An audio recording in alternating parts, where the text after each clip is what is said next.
Hey Raghunath, tell everyone about our Patreon community. Sure, Kaustubha. The Wisdom of the Sages Patreon community is an incredible online yoga resource. If you like the type of yoga wisdom and culture we share on the show, then our Patreon community is a great next step. This is a listener-supported podcast, and any level of sponsorship will unlock a wide range of live and archived classes, talks, and even workshops. Raghunath teaches, I teach, and we have a host of other excellent teachers on topics ranging from yoga philosophy, asana classes, storytelling, Ayurveda, kirtan, cooking, meditation, and a lot more. We even have an incredible online Bhakti 12-step recovery group. So if you want to check it out, go to patreon.com/wisdom of the sages. All right, let's get it on. Om Namo Bhagavate Vasudevaya. Om Namo Bhagavate Vasudevaya. Om Namo Bhagavate Vasudevaya.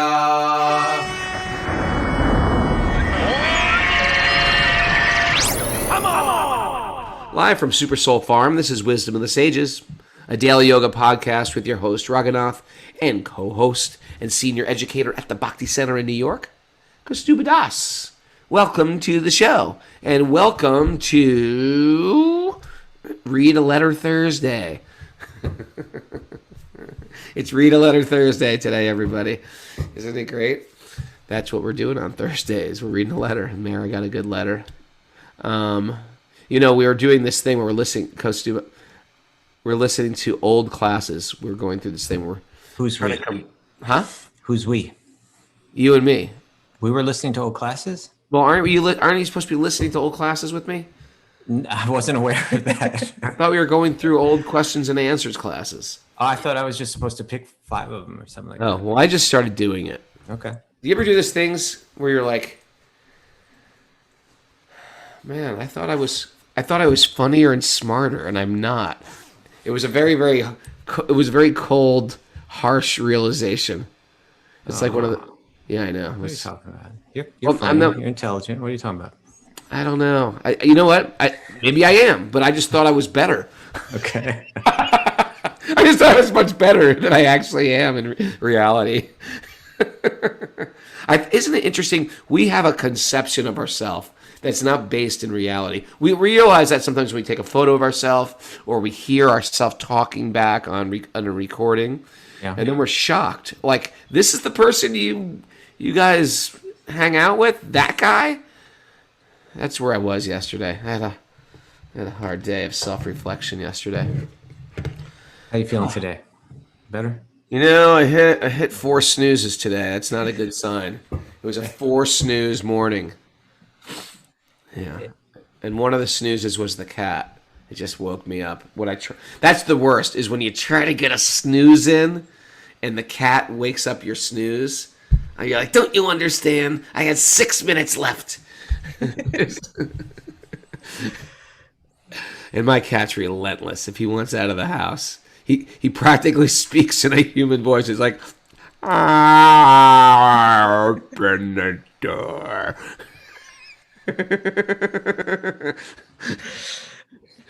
All right. You want me to read this letter, Raghu? I got a nice one. She's got a hardcore letter, I think. Yeah. All right.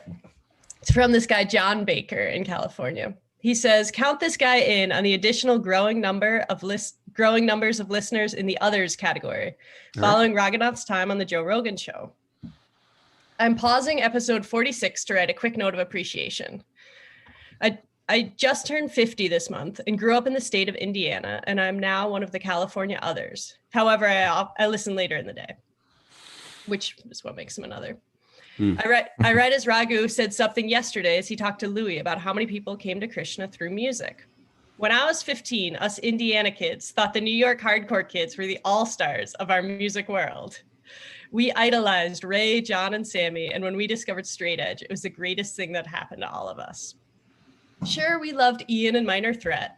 However, what Raghu and crew did was more a total movement, and we stood behind it firmly. I remember that first shelter tour and seeing the fellas come running out in robes with the drums, and we were all blown away. Looking back now, I wish I would have followed along then. I feel like you folks got a 30-year jump on me.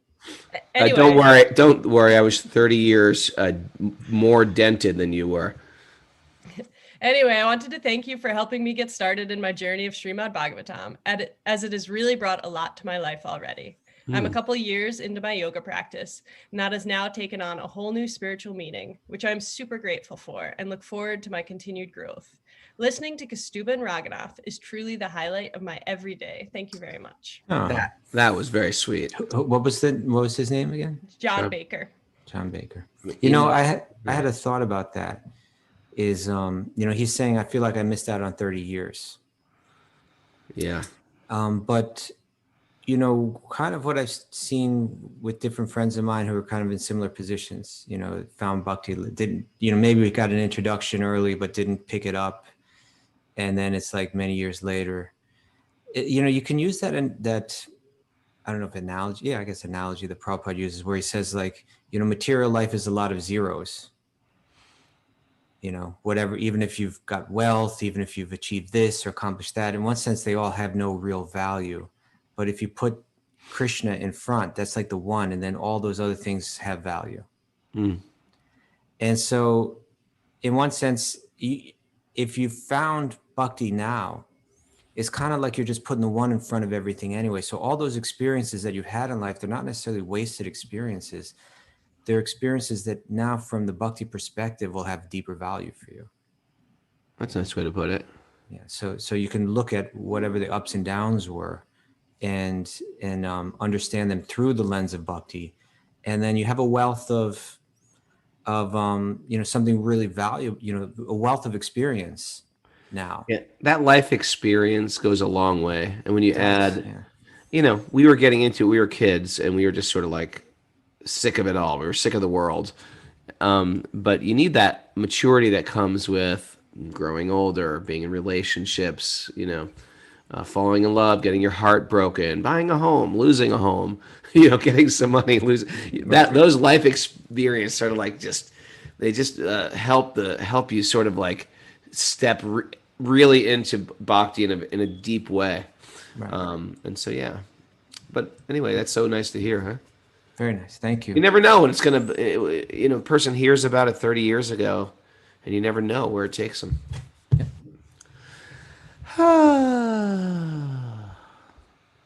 I'm in one of those melancholy. I'm in a melancholy mood today. Because of you listening to the class yesterday, it brought you that far down.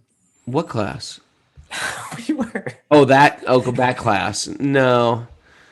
Many factors. Many factors. Well, let's perk it up a little bit here. Let's read a little Bhagavatam. We'll feel good. Okay.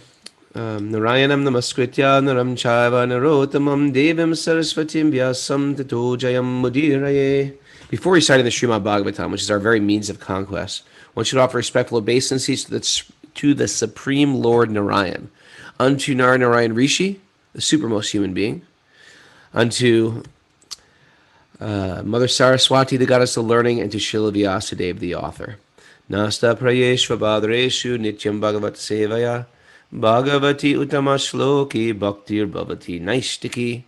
By regular attendance in classes in the Bhagavatam and by rendering service to the pure devotee, all that is troublesome to the heart is almost completely eradicated, and loving service to the Supreme Lord, who is praised with transcendental songs, is established as an irrevocable fact.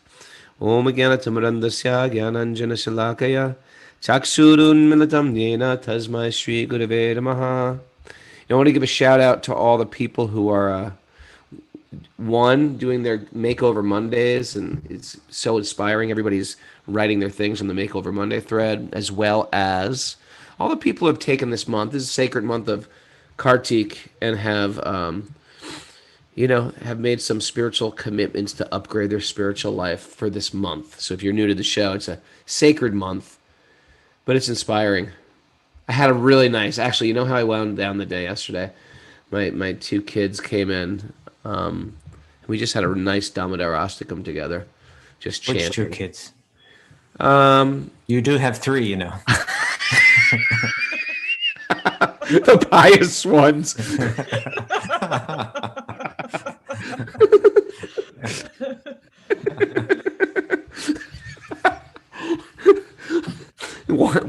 One I love to death. He's just a little crazy.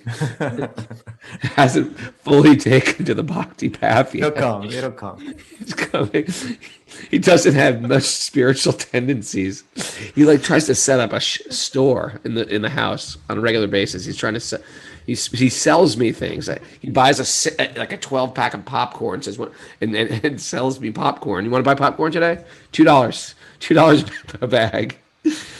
But my other kids, one's learning the mridanga really nicely, and we're just chanting Damodar Astakam and offering candles. It's one of the sweetest things. Like, So great. Yeah. it's the sweetest thing you could ever have. I could freeze that moment in time. Let's always do this together. Yeah, it was very sweet. Okay, so we're in Canto 2, Chapter 8. Chapter 7. Chapter 7, text. Text 48. In Chapter 7. Text 48. Do you mind reading the first one? No problem. just gonna As a go matter of right fact, down. maybe I'll just read yesterday's too, because Yeah. I was looking at it this morning. So this is text 47, and again, there's been a discussion about all of this. All of this conversation was stemming from a question that Narada asked Brahma: "Are you the cause of all causes? Are you, the supreme controller?" Because it appears, from my angle of vision, it appears that you are. Yeah. You seem to be the person that created the universe. And Brahma's answer is no. I'm just playing my role. But beyond me, there's Lord Narayan, there's Lord Vishnu, or Krishna himself. And then he spends this chapter, describing all the different ways that Krishna appears in this world, all the different avatars. And he says that, even great demigods and, great philosophers, they can't understand. He's unlimited. So you can't fully understand him. But if you're surrendered to him, you can. If it's just a question of your state of, it's not a material qualification. It's a question of one's state of heart, right? If one has that, again, that surrender and that we've been discussing lately, that idea that I've tried my material life, I've tried to be successful without God, I've tried to enjoy this world disconnected. Right. I went out on my own, and I finally realized that actually that's a losing formula. It doesn't work. I want to return. I want to reconnect. You can call that surrender. And he's saying, so the one who's surrendered, they can understand. And what do they understand about God? What do they understand about the nature of the God? Now, this verse that we read yesterday, and I think we did it kind of at the end, so we didn't fully get into it. It's a tough verse to read when I read the translation, but I think I understand it a little bit better when I looked at it today. It's speaking about these three different levels of understanding God. And this is a real revelation, I think, for people that like spiritual seekers, right? That, trying to understand who is God, what is God. And then from this tradition saying one can understand God in three different features, three different manifestations. And usually people are trying to figure, is it like this or is it like that? Is God a person like, Right. that you could talk to and that you could have a relationship with? Or is that like an immature idea? Is that like, something that's, some kind of, what's that word? I forget it now, but like when we kind of impose our own experience on something transcendental, like if we're humans, then God must be like humans. Anthropomorphic. Boom. Yes, thank you. Got you, Mara. All those years of private school, I just nailed that. That's impressive. Very impressive. 30 years of private school. Kudos to Raghunath. Yeah, he's cheering up already. Look at him. he got the answer right. So yeah, is that some anthropomorphism? Anthropomorphize. Yeah. And is a more mature understanding of God. Is it like God is this all-pervasive energy, and then there's this other idea that God is within the heart of everything being, and we hear these different things, like people say God is everywhere, or people say I feel God within me. So with the Bhagavatam, right from the beginning, as soon as Sutta began to answer the questions of the sages, 11 verses in, he said that this supreme absolute truth can be realized in three features: Brahman, Paramatma, and Bhagavan. That God can be realized as the all-pervasive spiritual energy, that God can be realized as a form of Lord Vishnu within the heart of every living being. Always with you, aware of your thoughts, aware of your desires, ready to offer all good advice if you're capable of listening, if you're not so distracted by the material, the constantly shifting material world, that voice is ready to speak to you. Or ultimately, God can be understood in this personal feature that you could actually have, that the relationships that we have in this world, the loving relationships, the parent to the child relationship, or the deep friendship relationship, or even the romantic love that we see in this world, is actually just a reflection of the ways that one can have an intimate relationship with God as a person. All right. So this verse is touching on that. It's, to be honest, I've seen it translated in different ways. And when I read it, it seems like it's almost indicating all three, or maybe two, maybe Brahman and Paramatma. But it says, what is realized as the absolute Brahman is full of unlimited bliss and without grief. Right. And the Jnana yogis are aiming for this, to achieve that place without grief. My material endeavors in this world have they always lead ultimately to some form of grief, to some form of loss, because the material energy is constantly shifting, right? So he says, what is realized as the absolute Brahman is full of unlimited bliss without grief. That is certainly the ultimate phase of the supreme enjoyer, the personality of Godhead. He is eternally void of all disturbances and is fearless. He is complete consciousness as opposed to matter, uncontaminated and without distinctions. And that's a reference to the Paramatma, without distinctions. Like the Paramatma is within the heart of every living being, and not like we're prone to make distinctions. I like this person, I don't like that person. The Paramatma is there for everyone without distinction.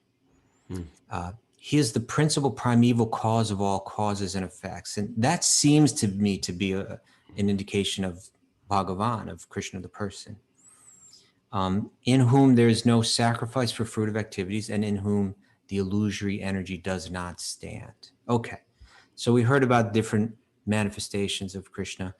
There are different ways that people can approach. If you want to approach the Brahman, the path that people follow is Jnana Yoga, or in Prabhupada will sometimes kind of refer to that as mental speculation, through an intense form of analysis, combined with acts of renunciation, even acts of austerity potentially. One tries to break every material desire and merge into this oneness. Or if one wants to realize the Paramatma, God within the heart, then generally the mystic yoga or the Ashtanga yoga path is followed. So it's jnana and yoga, right? Yoga here being a specific type of yoga. Now the verse that we're going to read today is going to start to get into that. Text 48. Yeah. You ready? You want to read? I'm back. In such a transcendental state, there is no need of artificial control of the mind, mental speculation, or meditation, as performed by the Gyanis and Yogis. One gives up such processes as the heavenly king Indra foregoes the trouble to dig a well. Interesting, right? What? What? Well, in other words, what is Indra's role in the universal? Oh, he makes it rain. He makes it rain. When it comes to water, he's got plenty of it. He's got plenty of water. What does he need to do to dig a well? Digging a well is like a hard thing to do, right? It's like, I mean, if you go back to the time of Bhagavatam, it's like, having water is one of basically the most fundamental, need. It's where you're going to settle your village when there's a good spring and a good And if you don't have one in your village, then you have to dig one. And digging one is like, about as hard as work gets. You got to dig like crazy. You don't know if there's going to be any result. You might hit rock and just all your endeavors are wasted. This is an analogy used to help us understand that there are different paths of yoga that people practice that are very difficult, and you don't know if you're going to achieve the goal. And that would be here. He's referring to Jnana Yoga and Ashtanga Yoga, right? Imagine if we made the endeavor. I'm going to try to break every material attachment that I have by leaving home and sitting alone and trying to root out every material desire that I have in my mind. I don't know if I'm going to achieve that goal. It's like digging a well. It's hard, really hard. And I don't know if I'll ever actually succeed. We're here at saying that, Indra doesn't need to dig a well. He's got it all. And the Bhakti yogi, they don't need to go through an intense endeavor of renunciation and mental practice to achieve freedom from material desires. Because when you fall in love with God, automatically, without separate endeavor, you let go of all those desires, because you pick up something else, you drop what you already have. And it's not even like a difficult thing. It's a natural thing, right? It's a natural thing. So that's the meaning of this analogy here, is that Indra doesn't need to dig a well. And similarly, the Bhakti yogi doesn't have to go through hard practices of austerities or difficult yogic practices, because the results of those endeavors, they're automatically fulfilled in bhakti without any extra endeavor. What Krishna does for these yogis, or what these yogis do to get Krishna to force themselves into meditation, Krishna eagerly does for the bhakta. That story that I had, that he told on Joe Rogan, where I got attacked and beat down. It was such a good example of that, because I wasn't evolved as a yogi or a bhakta. I wasn't evolved. I wasn't very advanced. I wasn't very, free from material desires. But in this time of great distress, which was, I was getting attacked, I was getting hit with a baseball bat. Good morning, right? I was chanting. It was it was an unbelievable realization of this very teaching right here, that Krishna actually reciprocates with his devotee and enters the mind of the devotee when he could be potentially dead. And therefore Krishna, I don't have to say, okay, before you beat me up, hold on a second. I'm going to get into lotus pose, and I'm going to close my eyes. I'm going to think of a picture of sweet baby Krishna. It didn't work like that. It was like, boom, it's on, and Krishna's right there. And every time I got hit, I was chanting, to the point where I could step outside of myself and say, I'm chanting, and I must be dying right now. This is how people die. I'm chanting, but I'm chanting, this is the most profound spiritual experience of my life. And to make something so miserable as getting attacked like that, as a transcendental experience, it truly shows how adding Krishna to your life makes everything auspicious. It's all auspicious. It's all auspicious. It's all, right? It makes even a beatdown auspicious. And you don't even have to be very evolved. Like, Krishna is eagerly waiting to reciprocate with the bhakta. And it was no extra endeavor. In the same way, Indra doesn't have to get water. What do you think about that, Mara? It's true. I'm reminded of this verse that Prabhupada quotes in the Nectar Devotion. He quotes Bilvamangala Thakur, one of my favorite poets. One of my favorite names, Bivalamangala. Bilvamangala. Actually, great stuff to read during Kartik is that Govinda Damodar Stotram. It's like, oh, love it. So, in any case, he writes, and this is really nice verse. He says, if I'm engaged in devotional service to you, my dear Lord, right? If I'm engaged in bhakti, then very easily can I perceive your presence everywhere. And as far as liberation is concerned, right? So now liberation and freedom from all material misery, whether it's like, merging into the oneness and all that, that yogis or gyanis strive very hard for, they perform intense austerities for, they perform intense mental, practices for. It's really hard work, maybe takes many, many lifetimes. Bahunam janmana ante, at the end of many, many births, one may achieve the goal of Jnana Yoga. He says, if I'm engaged in devotional service to you, my dear Lord, then very easily can I perceive your presence everywhere. And as far as liberation is concerned, right? It's waiting.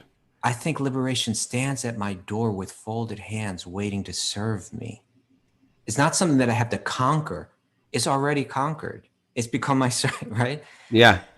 It's the idea that once you fully embrace this concept, like, my dear Lord, whatever you want from me today, I'm yours. I trust that if I've got wonderful things going to happen to me today, I trust that's your plan. If it's going to be a great disaster today, I trust that's your plan. Whatever you want from me. And once you get into the world like that, nothing bothers you. You can go anywhere. You can do anything. You can take on any challenge. Once you sort of opt in, I'm in for this. I'm fully trusting this is going to bring me somewhere higher. I'm into it. It's such a good attitude to have too. What a great attitude to have in this world. You can just get by in this crazy world with a good spiritual attitude. It's the only strategy that works for happiness. Yeah, I know. Right. Otherwise, there is no happiness. Now, I'm also reminded of the verse in the Bhagavatam opened up with the sages of Naimisharanya. They're all gathered. They're concerned about the upcoming Kali Yuga, this darker age, and they're engaged in performing rituals and trying to do something that's going to bring auspiciousness to the people of the future age, but they feel like they're not getting anywhere. So they turn to Sutta Goswami and they say, Sutta, among us, you're the most learned. You understand all the yoga teachings. You served your gurus with such kindness and humility, and that you were blessed to have the deepest understanding of how to make sense of all of these yoga teachings. So we're turning to you and we're asking you, boil it down to its essence for us. Right. All right, tell us what's most important, so where it all leads, so that we can understand what we should do for the benefit of others. And please tell us exactly what is it that brings Atma Supersiddhiti, the deepest satisfaction of the soul, because that's what we want people to have. These yogis were selfless. They were concerned about others. And so they wanted to help others find Atma Supersiddhiti, the complete satisfaction of the soul. And so the answer to that is a very famous verse, text 6 of the second chapter of the first canto of the Bhagavatam, 126. Give me a hint. Savai pum samparo dharmo yato bhaktir and hoksajay. Haituki apratiyata yayatma supersiddhiti. Boom. You are on the ball today, Raghunath. You got that anthropomorphism. You got this. You're getting the English, you're getting the Sanskrit. The supreme occupation or dharma for all humanity is that by which one can attain loving devotional service, bhakti. I love this verse. Unto the transcendent Lord. And then he gives a little definition of what that pure bhakti is. Such bhakti must be unmotivated. It's not done because I want to achieve I've got an agenda things in life. I got an agenda. I want to achieve this material thing in life, or even I want to achieve liberation. I want freedom from the suffering of this. No, it's based on love. Right? I don't want this or that from you. Right. I think this verse is especially poignant when we talk about dharma. In India, we talk about is dharma, do your dharma. But also in the yoga community, everyone said your dharma talk. Here it says, if your dharma, which is so revered, is not bringing you to pure bhakti, to prema bhakti, then your dharma is a useless waste of time. Well, he does get there in a minute. We will use that kind of language. Here, at least, he's saying it won't give you complete satisfaction of the self. Oh yeah, I'm sorry. I'm quoting the next verse. Well, a few verses down, he's going to say that it'll be a waste of time if it's not increasing your desire to hear about and connect with God. Then it's actually a waste of time. So here he'll say such devotional service must be unmotivated, meaning no agenda, even liberation, and uninterrupted. You have to. It's not like it's something that you do just on Sundays or something. No, it is your life, and if it's performed that way and practiced that way, it will give Atma Supersiddhiti, complete satisfaction of the self. He answers the questions of the sages. Now, the sages might then say, okay, we asked you to boil everything down. Take all of Vyasa's teachings, all the teachings of the Vedic literature, the Vedas, the Upanishads, Vedanta Sutra. Boil it down to some maple sugar candy. Yeah, exactly. Right? And give us the essence. And he said the essence is bhakti. It's serving and connecting with God without any material motivation, even the motivation for liberation. Now, someone might say, okay, well, that's nice, but I've read all the Upanishads and they seem to be saying that knowledge and renunciation is the path to complete bliss. Isn't that it? Like, isn't that you have to turn your back on material life and walk away to the forest and practice hard, cold practices of renunciation and again, mental practices to break every material? Isn't that the path that leads to it all? Yeah. And then he answers with this. He says, Vasudeve Bhagavati Bhakti-yoga prayojitaha janayat yasu vairagyam jnanam chayarahoitakam. By rendering devotional service to the personality of Godhead, Sri Krishna, one immediately acquires causeless knowledge and detachment from the world. In other words, if I connect to God with love, renunciation comes automatically. Knowledge comes automatically. I understand everything as it actually is. I don't have to do a separate, painful, risky endeavor that I likely will never come to the end of, because it's kind of like superhuman feats to actually achieve these things. If you just turn back to God, if you just surrender, if you just reconnect, you have knowledge, jnana. I understand everything as it really is. I'm not my body, right? I'm not my mind. The material things of this world give me no satisfaction. The material world is constantly shifting, but I'm steady. And if I just reconnect with my own self, that's jnana. And you get it automatically when you connect to God. And, and detachment. I'm not interested in the things of this world anymore. It's not like I'm trying to kill myself to separate myself from these things, but I've lost interest. They have no taste for me anymore, right? That's how bhakti works. And so that's why, when we go back to today's verse, it's saying that for Indra, he doesn't need to dig a well. He's got all the water in the world, right?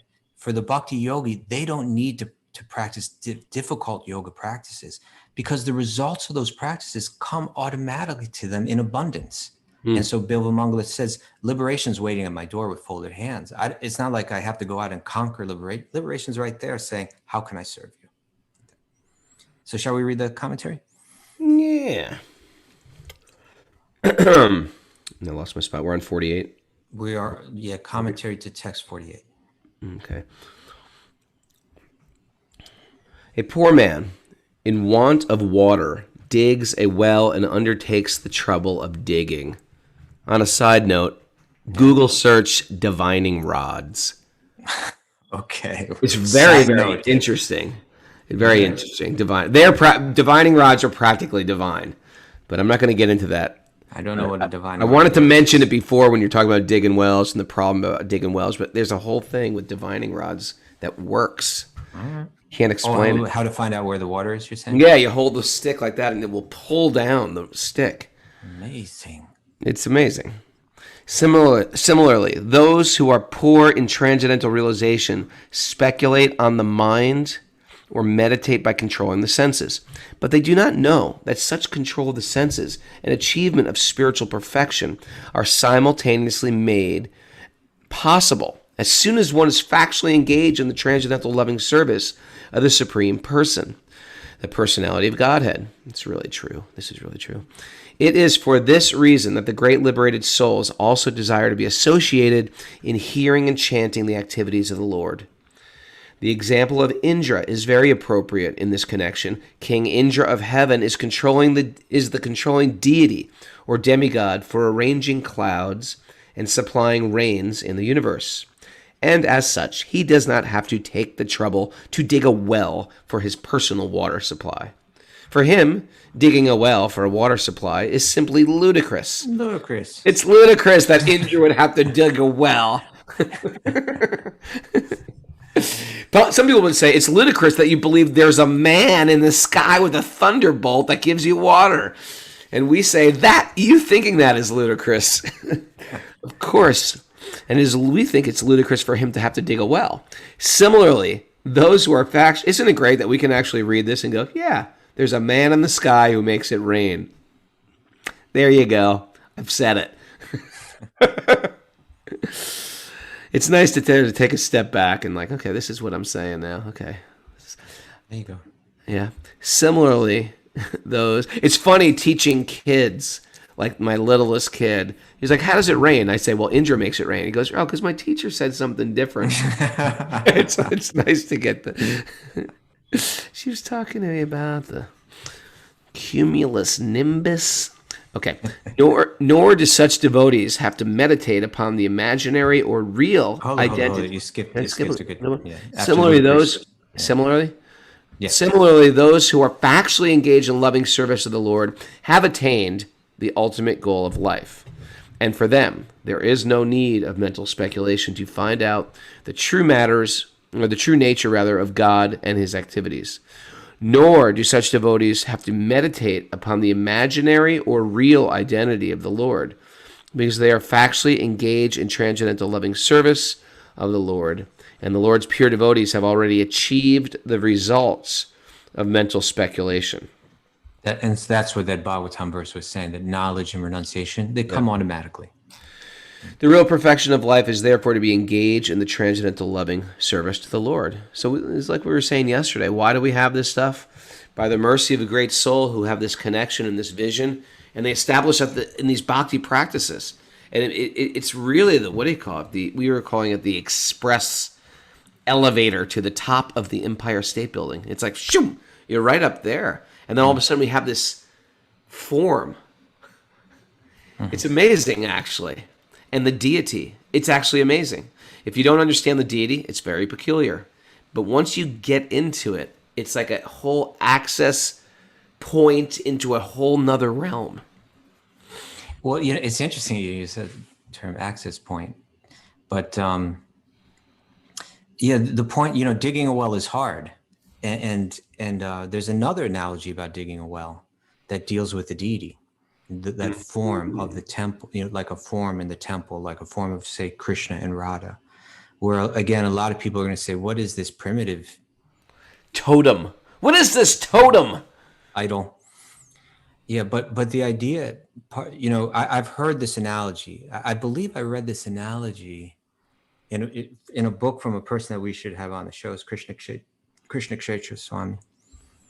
And who's not only a great devotee, but he's like a high level scholar, and his focus was I don't know exactly, obviously it was religious studies, but it was his thesis was on the worship of the deity, Archana, the worship of the deity in the temple. And so he used this analogy of he says, if you want to get to people might say, like, sometimes people criticize like the worship that goes on in temples, and they'll say, for me, God is everywhere, or God is in my heart. So why would I see God externally and so on? And there's truth in that. But the problem is that it's very hard to realize God in the heart. It's very hard to realize, God is being everywhere. Only a very pure person, we might speak those words, but right. If we actually realize it, it's going to transform our entire life. We'll see. Sure. If we really understood God was everywhere, it would be like the acid trip you never come down from. Like, I wasn't thinking exactly like that, but I was thinking you would go through a world without interest in any of the material things that we get so absorbed and distracted by. But it might be like the acid trip. Yes. It might be. I've never taken acid. I don't know. By the way, we have 108 people on Zoom. Just want to share that. Thank you. But at the very least, it would manifest in our having no interest in the material things in this world, because we would have such a deep spiritual connection. So if we're, caught up in all these other things and going through, different kind of emotions based on the external situation, so on, then we haven't realized God in our heart. We haven't realized that God is everywhere. So it's easy to say that. Sure. It's very difficult to realize it. So the access to God being everywhere, the access to God in the heart, is compared to like digging a well. It can take a very long time. But it said, like the access to the deity in the temple is like a pond right there on the surface. Yeah. It's and if you're new to this, the whole thing may sound even more bizarre, but it really works. The whole concept of the deity worship really works. Yesterday, it was a little cold, a little cooler out. So, me and the kids were thinking, oh, Krishna's cold. We better put a chadar on Krishna. You start to think, like, how can I serve Krishna? Krishna's right there. Or, like, I'm making an offering. Oh, Krishna doesn't have water in his water cup. Krishna can't eat without water. Immediately you're like, you're thinking about Krishna's needs. It's taking you radically out of the center That's and the putting the point. deity into the center, or putting Krishna in the center, and you carrying that with you wherever you go. Well, you know, I love what you just said, because it really gets to the point. Because you see, from the person that's not familiar with it, the person that's skeptical about it, it appears very bizarre or primitive that you think that this idol of God needs your service. What kind of God is that? You're just you've just created this idol, and now you've put yourself in some kind of bizarre thing where that idol otherwise you won't be blessed, you won't get what you want in life. And no, that's not at all the idea. The idea is we don't think God needs our service at all, but what we need is a point of focus that we can focus our mind and our senses on. Right, that our mind will easily focus. So like the example that you gave, again, it'll sound bizarre to someone, but like, oh, it's cold out, let's, right, but because you have that connection to the deity, you weren't thinking only of yourself, I need a coat, or you're thinking, let me serve God. And so in this way, it's brought your mind to that place, which is actually the highest state of consciousness: selflessness, love for the root of all existence, which leads to love for the entire existence. It's a very practical and dynamic way that it brought your mind that way without even trying. It was spontaneous. It wasn't a hard endeavor. It was a natural flow of love, actually. That's the effect of that's supposed to be the effect, right, of the temple worship, where it brought you to a place where you weren't the center of the universe anymore. God was the center of the universe, the root. And by having that form that your mind and heart have developed an affection for, it flows automatically and naturally. It's a beautiful process. So the more that you understand it, the more that it makes sense. And if you have no understanding of it, if you're doing it, you're in a high type of bliss. yes. And if you're watching it but don't get it, it's like, this is insane. This is so crazy. What did they just do? What? Right? And again, it's like a pond. It's right there on the surface. A beginner, a person that's not deeply spiritual realized, can get absorbed in it. You can absorb their mind in it. Even you're saying, even my kids, like generally kids aren't going to be able to wander off into the forest and perform intense mental and physical austerities as a path of yoga. But even a child can become absorbed in the temple worship and find beauty and fun, and their heart and their minds can naturally flow to it. Bhakti-yogi is very kid-friendly. It's very kid-friendly. Yeah. Right? Yeah. Yeah. Drama, this in all dressing up, singing, sweet balls. Right? It's very kid-friendly. It's very kid-friendly. It's fun. It makes you become a kid. It makes you become a kid. Now there's one other point that I think is worth mentioning here. Maybe we just stick with text 48 and we hit text 49 tomorrow, because there's more to discuss here. And that is that, okay, maybe what you're saying today makes sense. Maybe you're saying that the path of bhakti, which absorbs the mind and the heart with a type of emotion that's not material, but it's a spiritual emotion, that when one practices that knowledge and renunciation, the goals of other types of yoga, they come automatically without a difficult, hard endeavor. Okay, theoretically, that makes sense to me. But it still sounds to me like you're speaking from a sectarian point of view. Aren't all of these paths of yoga valid? Isn't it that, different people will take different paths according to their propensities, and it's not that one is better than the other? And as soon as we start talking about one being better than the other, doesn't that mean that we've lost the plot, that we've lost that true authentic spirituality, and you're just engaged in materialistic type of sectarian thinking, right? Isn't that the fact, right? People, I mean, it's easy. I think it's easy for a sincere person to analyze it that way, because the sincere person has taken one deeper step. They've realized that, hey, I never liked it, that there are all these different religions and each one was claiming to be the only one that's right. That seemed primitive to me. And I want to get away, and I see what that kind of consciousness leads to. When I'm with people that are absorbed in that kind of consciousness, I don't feel any true spirituality coming from those people. And so this idea that there are many paths I find appealing. It seems to me like that's a deeper level of authentic spiritual thought, authentic spiritual realization. Isn't that the fact? And what Bhagavatam is saying is, yes, that's deeper. There was a thesis, only we know God and everyone else is wrong. And then there was the antithesis, right? The antithesis, that it's like, no, all paths are valid, right? And they're all equal in every way. And what Vyasadeva is saying here is, no, there's a synthesis, right? That it's not that only one path works. There are many valid paths, but they're also nuanced, right? One should understand that,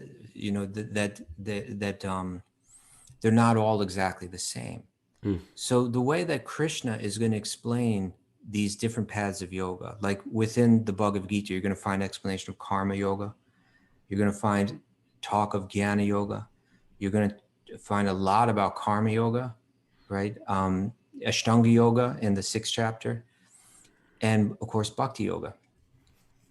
Now, the way that the Bhagavad Gita is going to explain it is that bhakti, love for God, that's the very essence of every living being. So all paths of yoga are meant to lead there. And their value is in bringing you there. So for instance, say I'm a person that's lived a relatively materialistic life, and I've come to the conclusion that this is not where true happiness lies, right? So I've recognized how my life in society has kept me bound in illusion, how my mind has been programmed by my experience in society and is keeping me from achieving my true spiritual potential. I want that spiritual goal. So now I'm going to leave everything behind and walk off, and I'm going to perform Ashtanga yoga through the right lifestyle, through the right bodily exercises, through the right breathing exercises, through the right withdrawal exercises of withdrawing the senses, practices of concentration, practices of meditation. Ultimately, I want to achieve a state where I can go into a deep state of trance called samadhi. And in that state, all of that programming from the past, I become free of its negative influences. Okay, that's Ashtanga yoga, very hard to do. Now, what Krishna is going to say is the goal, the purpose of doing all that, it's hard to do it. Krishna will say, you don't have to do all that. You could just surrender to me right now. But if you're going to do that path, it's a valid path. But if you do it for any other purpose, other than ultimately finding me within your own heart, then you've wasted your time. The purpose of that is to find me. So therefore, at the end of the chapter where he describes Ashtanga yoga, he says that of all the yogis, the one who's meditating on me deep within themselves with great faith and who serves me with love, they're the greatest yogi. So that path, if through that path you can get a peaceful mind and become free of all of your negative mental programming, that's great. But the whole point to it is that you use that platform to connect with God, because that is your true nature. And the same thing could be said for Jnana Yoga, where Krishna is going to say, Bahunam Janmana Ante, Jnanavan Mam Prapadyante, that after many births and deaths of practicing Jnana Yoga, which is such a difficult practice, one who has Jnana, Jnanavan, they surrender unto me, right? If once I've broken every material desire that I have through this very difficult process of analysis and renunciation, the whole point is that I use that as a platform, now that I'm free of material desires, to give my life entirely to God.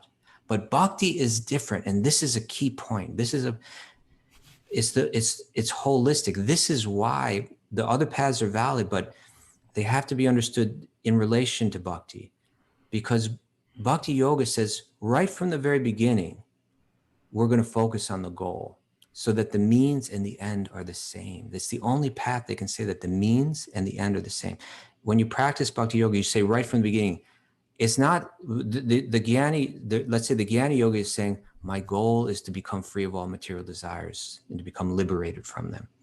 The Ashtanga yogi is saying, my goal is to attain complete peace of mind, and that'll be freedom, where my mind is no longer fluctuating and I'll be free of the influences of the material energy. In Bhakti Yoga, it says those are great platforms for surrendering to God, but my goal is one goal, and one goal is to revive my dormant love of God. That is my very nature, right? And so from the beginning, I do practices to achieve that. I hear about Krishna. I read Bhagavatam about Krishna's path. My goal, I chant Krishna's name. I do it on my beads as japa. I do it as kirtan, with other people, as through song. Those practices they're the means to achieve the goal of bhakti, of pure love of God. But even once you've achieved that goal, you do the same exact thing, right? It's the means and the end. So it's entirely holistic. And so therefore, this is the most nuanced. It's not that only our way is right and everyone else is wrong, but it's also not that every single path is identical or is equal and there's no distinction between them. There can be many valid paths, but according to Krishna and the Gita, their validity, their value is found in there being a step towards reviving your dormant love for God, which is bhakti. And bhakti is the path that sets out with that goal right from the very beginning. Does that make sense? Got it. Got it? Got it. Nothing's higher than love. Nothing's there you go. There's a lot of cool things out there. Yeah. Right? Yeah. Mysticism, becoming free from the pain of material existence, being detached, good thing to have. But nothing's higher than love. And that's why Prabhupada would call it, same thing, that book, The Topmost Yoga System. The first time I heard that, I was like, sectarian. Your little red flag went off? Yeah, red flag went off. But I understand the idea is, it's not that it's sectarian. It is the amalgamation of all the paths. But there's a goal with the paths. The goal of mindfulness. You can be mindful and be a jerk. You can be mindful and be a criminal. There's a lot of very, very, those guys that crack safes incredibly. It's like with fantasy guys with the headphones on cracking a safe. You can be a mindful criminal, a mindful demon. But if you put that mindfulness towards bhakti, that's the perfection of mindfulness. There you go. Right? Yeah. We're taking all these spiritual practices. Detachment. Detachment's great. Or you could be a deadbeat father who's detached too. It's not good if you're a deadbeat father. But if you're detached from the things that sort of blow up your ego, you want to be detached from those things. What other things? Austerity. Austerity can be good. It can also be done for your ego. Renunciation. Even enthusiasm. You could be enthusiastic to be cruel. You can be enthusiastic to be cruel. There's a lot of people, like gang members, are enthusiastic to be cruel to somebody. So enthusiasm, when it's placed in its proper yogic path, and it eventually brings you to bhakti. It brings us to dancing in the kirtan at the end of the show. So all these things are all these yogic paths are rightly placed when they bring you to that loving prema bhakti, or that love of Godhead. Narada Bhakti Sutra is a book that we got to dip into at some point here on this show, I think we need some dips. And so there, Narada says in his Sutra number 25, he says, Satu karma jnana yoge bhyopyadikartara, that pure devotional service is far superior to fruitive work, karma, philosophical speculation, jnana, and mystic meditation, yoga. And then in Sutra 26, he says, after all, bhakti is the fruit of all endeavor. Mm-hmm. The fruit of all endeavor. The ripe, sweet fruit of all endeavor. By the way, it was out of control with the people talking about their own personal divining rods. You don't realize how a big thing this is. And people's lives. That's why you let me talk so much. You're reading. I was absorbed in the mystical divining rods. Thanks, everybody, for joining us. Hey, you know what? You do it. You show, and we had 108 people to make things even crazier. Isn't that interesting? Imagine if you're the 108th person. We got Kamenia. Or if you're 109, do you feel really horrible about it? We got Kamenia back here today. I was just thinking about She's number Kamenia. 108. There you go. She's our magic lady. What's going on the show? What's going on Patreon today, Mara? Michelle Berger is teaching asana at 10 a.m. and there's a Bhakti recovery group meeting at noon today. Michelle Berger's wonderful. And Bhakti Recovery Group. We got that. Nancy, no name Nancy, and Jiva, no name Jiva too. She's also anonymous. Had that up. And Bhakti Ed. Thanks everybody. It's time to dance. Jai Shri Krishna Bolo Jai Radhe.